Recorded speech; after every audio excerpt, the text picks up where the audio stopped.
Bismillahirrahmanirrahim. Assalamualaikum warahmatullahi wabarakatuh. Pertama-tama, marilah kita panjatkan puji syukur atas kehadirat Allah Subhanahu wa Ta'ala, karena berkat rahmat dan karunia-Nya sehingga kita diberi kesempatan untuk melakukan presentasi diskusi pada hari ini. Salam serta salawat senantiasa tercurahkan kepada baginda besar kita, Nabi besar Muhammad SAW. Ialah salah satu nabi yang diutus oleh Allah untuk membawa kita para umatnya dari zaman kebodohan menuju zaman yang penuh kecanggihan seperti sekarang ini. Baik, sebelumnya terima kasih atas kesempatan yang diberikan untuk mengofensiasikan waktu. Langsung saja kita masuk kepada pemateri pertama. Kepadanya saya persilahkan. Terima kasih atas kesempatan yang telah diberikan oleh moderator. Saya atas nama Rizky Ananda Putri selaku pemateri pertama akan membacakan materinya. Yang pertama adalah pengertian strategi perusahaan. Strategi perusahaan adalah rencana jangka panjang yang dirancang oleh manajemen untuk menentukan arah dan tujuan keseluruhan dari suatu perusahaan dengan tujuan mencapai keunggulan kompetitif dan pertumbuhan yang berkelanjutan. Strategi ini mencakup serangkaian keputusan dan tindakan yang berfokus pada pengalokasian sumber daya, penetapan prioritas bisnis, serta pengembangan kebijakan yang dapat membantu perusahaan bersaing di pasar dan merespon perubahan eksternal seperti perkembangan teknologi, dinamika pasar, dan regulasi. Yang kedua, tujuan strategi perusahaan.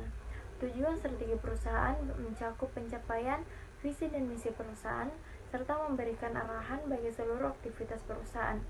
Perusahaan dapat mengalokasikan sumber daya dan upayanya untuk mencapai tujuan strategi tersebut dengan merumuskan tujuan strategi yang jelas dan terukur.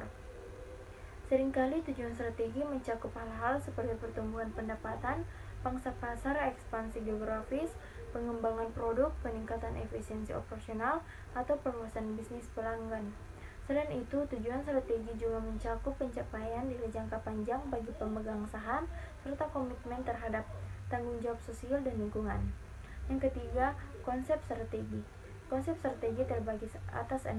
Yang pertama, strategi tingkat perusahaan, strategi utama, strategi di tingkat bisnis, strategi pengosisian, strategi penyesuaian, dan strategi fungsional.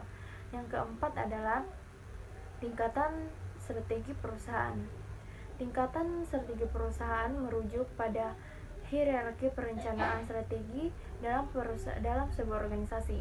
Setiap tingkatan memiliki fokus dan tujuan yang berbeda, namun saling berkaitan untuk mencapai visi dan misi perusahaan secara keseluruhan. Mungkin itu saja materi yang dapat saya sampaikan. Saya kembalikan kepada moderator.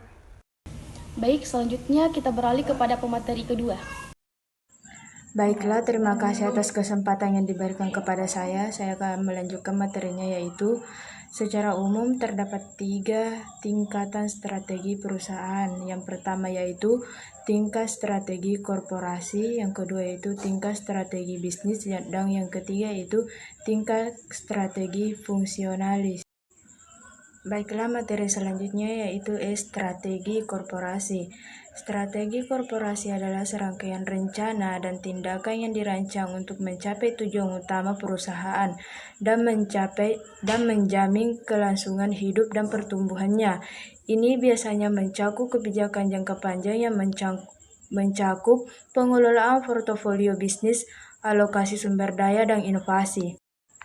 Baiklah, materi selanjutnya yaitu strategi bisnis. Strategi bisnis adalah upaya perusahaan dalam mengambil kebijakan untuk membangun keunggulan dalam persaingan bisnis. Tujuannya untuk dapat memenuhi dan mencapai visi misi serta target bisnis perusahaan. Dengan demikian, perusahaan mampu menentukan arah tujuan dengan mengidentifikasi masalah dari segi pasar, kompetitor, dan lain sebagainya. Strategi ini membantu berbagai departemen yang bekerja mendukung perusahaan secara menyeluruh. Strategi bisnis membantu perusahaan untuk mengantisipasi masalah dan menyiasati tren bisnis yang terus berubah sehingga rintangan yang menghadap maupun goals yang ditetapkan dapat terwujud.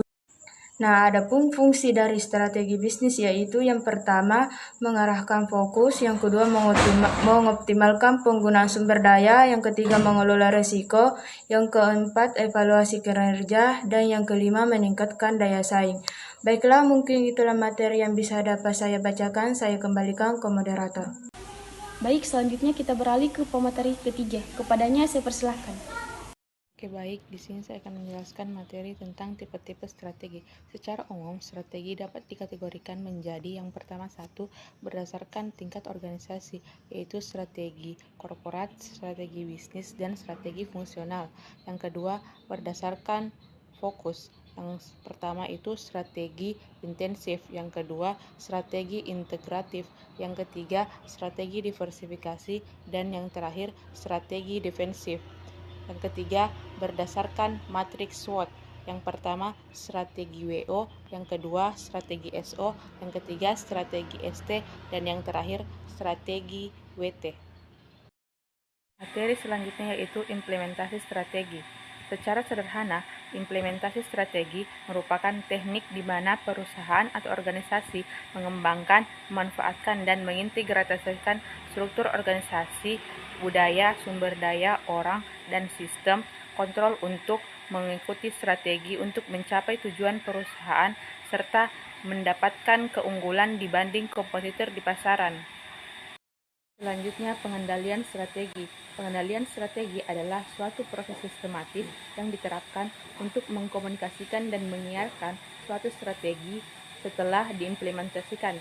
Dengan pengendalian ini, organisasi dapat memastikan bahwa langkah-langkah yang diambil tetap sejalan dengan tujuan strategi yang ditetapkan sebelumnya.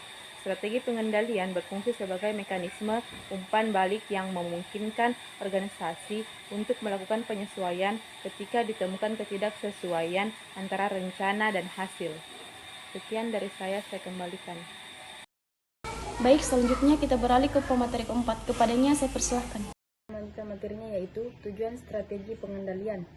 Tujuan utama strategi pengendalian meliputi yaitu menjaga konsistensi strategi, 2. Mengevaluasi efektivitas strategi, 3. Mengidentifikasi hambatan-hambatan, 4. Mengadaptasi strategi. Proses pengendalian